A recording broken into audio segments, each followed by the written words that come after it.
সম্মানিত উপস্থিতি, আমরা আব্দুর রাজ্জাক সাহেবের মুখে শুনেছি অজু করে নামাজ পড়তে হয়, পানি নেই। তায়াম্মুম করে নামাজ পড়তে হবে, মাটি নেই। বিনা অজুতে বিনা তায়াম্মুমে নামাজ পড়তে হবে। কেবলার দিকে মুখ করে নামাজ পড়তে হয়, কেবলা বোঝা যায় না, এমনিতে নামাজ পড়তে হবে। শত্রু তারা দিয়েছে, দৌড়িয়ে চলে যাচ্ছি, এই অবস্থাতে নামাজ পড়তে হবে। গাড়িতে দাঁড়িয়ে আছে, ঠেলে ঠেল মানে না, এইভাবে হাত উঁচু করে শিকল ধরে আছি, নামাজের টাইম হয়ে গেছে, এইভাবেই নামাজ পড়তে হবে। দাঁড়িয়ে নামাজ পড়তে হয়, বসে দাঁড়িয়ে থাকা যায় না, বসে থেকে পড়তে হবে। বসে থাকা যায় না, শুয়ে থেকে পড়তে হবে। পরিষ্কার কাপড় পরে সালাত আদায় করতে হয়, পরিষ্কার কাপড় নেই, যেই কাপড়ে পেশাব পায়খানা লেগে আছে এই কাপড় পরেই সালাত আদায় করতে হবে।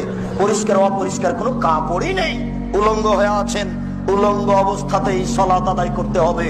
কথার কথা বলা হয়েছে, আফগানিস্তানে, ইরাকে, মুসলিম দেশে মার্কিন সৈন্য ঢোকে, মুসলিম নারীকে ধরে নিয়ে এসে 10 জন 12 জন ধর্ষণ করে, এরপরে পরনের কাপড় খুলে নিয়ে উলঙ্গ অবস্থায় হাঁটতে বাধ্য করে তাদের সামনে।